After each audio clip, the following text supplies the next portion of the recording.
Hi, Misscoveredinpaint here with another episode of Critique Me Not. Here we have another Final Fantasy X-2 fan art that I drew back in, I want to say junior high. And yeah, it's definitely got a lot of smudge marks. You can see I was really trying and pushing the paper to its fullest, pushing down too hard on the pencil, which creates kind of these weird gray smudgy areas around their mouths. And please ignore the writing and my horrible handwriting and spelling. It was bad. But anyway, I love this game as a 13-year-old, and here I am redrawing the anatomy for you so you can see kind of more how this pose should have been kind of positioned. It's overall just way too flat, and this is just a little scary. There's not really much movement either. You can see like the line of action just is completely changing as I push these figures. Also depth. You look like here I have Yuna kind of pushed back more in the composition because that's how she kind of runs at the beginning, and then in the old picture from junior high she's way closer and the arms are really confusing with how he's like holding onto her hand and stuff, and it's just shenanigans. But anyway, I'm looking over this picture and I'm thinking, you know, like, oh, how can I redraw this? And the main thing is I think I should actually look up reference. Unfortunately, all of the shots they do while they're running in the actual FMV they're all mid shots, so you never see their like legs in the water, which makes sense because the water itself is kind of makes an awkward crop because it's like ankle deep ocean water, I guess, and you want to kind of avoid cutting off at the ankles. So right now I've been searching online looking for reference of people running on the beach, and I found a picture that I really liked and a composition I was going to go with. It was a high horizon line, which is kind of different and weird to capture when you're just working on like black and whites. So you'll see how I tackle that challenge. But anyway, I really like the movement in the piece, and even with like the reference, I'm pushing that movement with my gestures here. And yeah, look at them, they're just so happy. They're like, yay, we're running through the water, yay, it's wonderful. And then Tidus, I'm trying to get him to look back and be like, Yuna, are you still there? Can you run through water? And she's all like prancing. He's like, I'm doing all the work pulling you. I don't know. Anyway, I'm getting rid of the horizon line because it's really messing me up.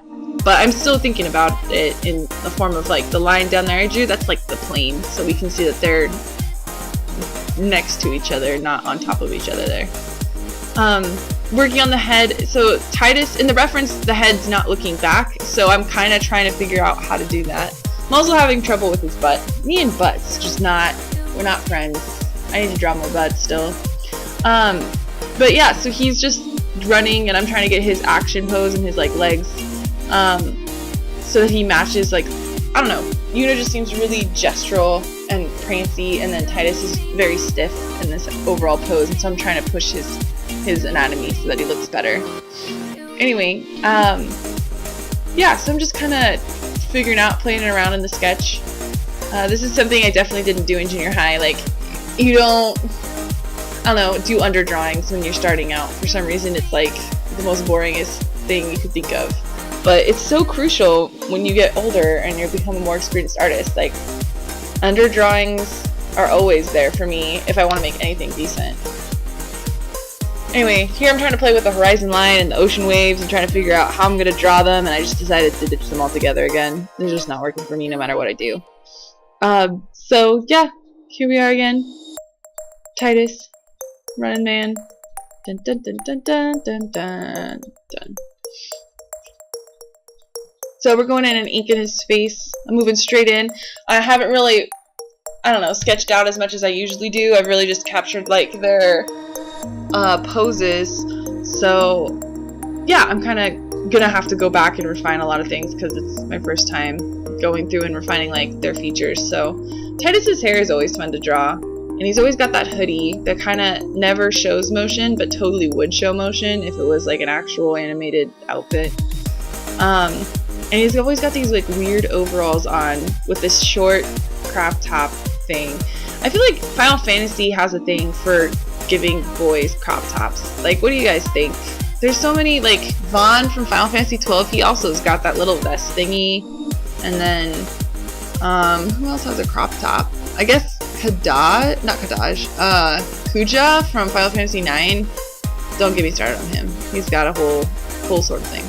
But yeah, it's just interesting to think, because I feel like in America, at least, it's very interesting and weird to see a guy in a crop top. Like, you totally would see a girl showing a midriff, but a guy, it's like, huh, interesting.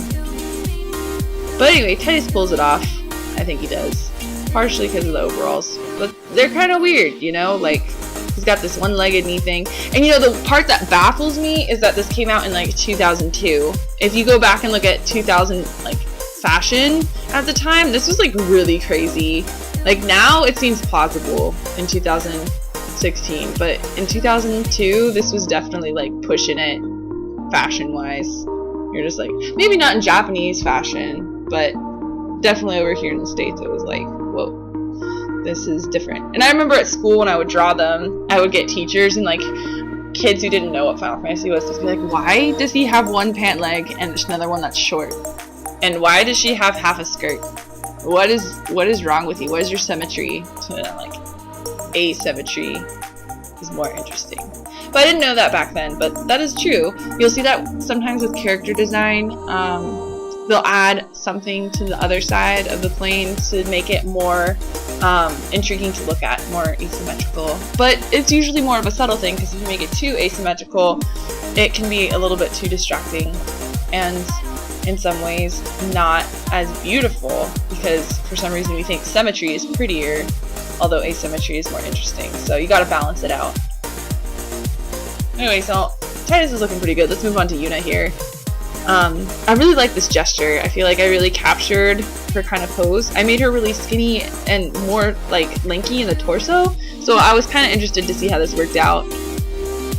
But yeah, what did you guys think if you played Final Fantasy X-2? I've read a lot of comments online at the perfect ending. Oh, in case you didn't know, like when you play the game 10-2, you have like a certain percentage that you get done, and if you beat the game to a certain capacity, then you get this ending that's additional to the official ending, and it makes it a very, very happy ending. But if you don't do those things, or if you react to certain comments a certain way, you won't get this ending. It's kind of a sadder ending, but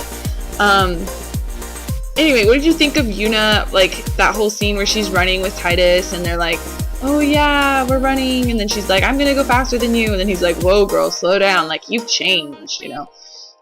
I don't know. I thought it was fine. Some people were complaining that it wasn't like her to like outrun him, and I was like, whoa, it's fine that she outruns him. It's like she's actually physical and works out now and doesn't just walk across the country, you know? She actually goes around and shoots things. I don't know. But yeah, I really loved her outfit as a kid, and looking back at it now, even now, it's got a really cool kind of flair to it. I think it's a very different outfit than I would have imagined her wearing, knowing who she was in like the first game, but I don't know, it's definitely got some appeal to it in a strange sort of Japanese fashion futuristic way. Yeah, and that tail thing, that hair tail, it baffles me forever. I'll never understand. But anyway, if you notice too, I drew them barefoot, and you'll notice that in like all the Final Fantasy games, they are too lazy to like animate them taking off their shoes or without shoes. No, that's not true. Okay, so when you play Final Fantasy X, there's that scene where Yuna walks on water. She's got her shoes off there. So why did she have to take her shoes off there? Can Yuna only walk on water when her shoes are off? Because that's a pretty boss skill. But then in the other scenes where she's in water, like in that kissy scene, she's wearing, like, she's got her boots on, and she goes underwater, and it's like, Tidus has got his shoes on too, but he's a blitzball player. He's like, you know, his outfit's designed somehow to go in a giant blitzball sphere of water and survive. But I mean, like, her boots would have been like buckets, so heavy, and yet you know, there's no kind of reaction to that. Not to mention, like, afterwards they sit on the beach and they dry off, and it's like, you know, seriously, that would be like the most annoying thing ever, to be in wet clothes and then just sitting at night drying off, unless it was like super hot out. And then like your feet, you know what it's like to walk around in rubber boots with like water in them, and how it's like goes squish, squish, squish, and then like you get blisters and stuff. I don't know, it just seems kind of like a pain. And your clothes can get kind of itchy when they dry, because they're not like in a laundry machine. Anyway, I drew them with their shoes off because that's how it actually is when you play on the beach. Also, I was kind of lazy and I didn't really want to draw their shoes because they're in such different angles, and then like, I don't know, maybe I'll do a shoe drawing thing for the next one, prove that I'm not scared of drawing shoes. It's just that I was trying to pump this out quick, and it just makes sense that you'd run through the water on the beach with your shoes off. Maybe I'll give them flip-flops later. Who knows? But yeah, I'm pretty much done at this point, and then working on like composition. I'm gonna touch up little things here and there, little details, because I drew this fairly small, and so a lot of the strokes are kind of rough. But again, trying to save time, just make something cute. Yeah, this side skirt thing is always fun. I really like how I captured it here. It was kind of a challenge when I was drawing her. I was like, how am I gonna draw this side skirt thing? How would it move when she's running like that? Because I don't think it's really animated very well. I think they just have it kind of stretch to her. You'll see me go through all of the options here for the layers, and I stick to screen, and that seems to have a really nice like effect with black and white lines. Like, it adds a little bit of color, and if you do gradient, it adds a little bit of that gradient to the black and white, but not too much to where the color or the line work's kind of lost. Working on smiling. This is a really basic piece. I don't feel like it really captures either of their likeness in too much of a sense, other than their silhouettes and design, but yeah, I think it's really cool to see how rendered they are and how they have, you know, certain facial expressions that depict them. Ooh, Yuna's got some long legs here. I'm almost curious, just like, she almost looks like she's taller than Tidus. Like, Tidus, I think it's part of it's the perspective, and then part of it's his clothing, but yeah, I think it's cute to see Yuna with such long legs. Alright, so here I'm adding some basic tone, and you can see that it's just adding a little bit of dynamic lighting to the scene, and it makes it look more interesting. It also gives it a better sense of depth and, you know, where everything is in relation to the sun and the shadow on the ground. And you're going to see me go back and like try and add some stuff to the water too, to try and give that more depth and feel and detail. Because I wanted this to look like a cute piece, but really simple. Keeping it simple. Simple and clean. Yay! Alright, so I'm just going to grab that, tone it, and clean it up. And that's going to be the water. Simple. Look at that. Running on the beach. Have you guys ever ran on the beach? It's really tiring. Like, not just running like to the water, but I mean like jogging. Like, you always see it in movies and you're like, wow, that looks fun, and then you do it in real life. Like, that's really tiring. I mean, running in general is tiring. They run a lot in video games. So here I just did the stuff, and now I'm going to go in with the type tool. You'll notice I tried to quote, you know, Tidus and Yuna's little thing. Just whistle, I'll come running, I promise. Or is it just promise? I don't know.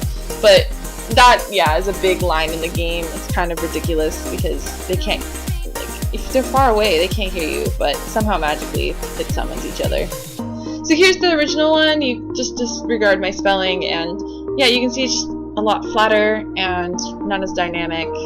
This one looks like it could actually be on a postcard or something. A Final Fantasy nerd postcard. Anyway, I hope you guys enjoyed this episode of Critique Me Not. Let me know if there's anything about Final Fantasy X that you like and would like me to talk about. But other than that, I'll see you guys next week with another video. Bye!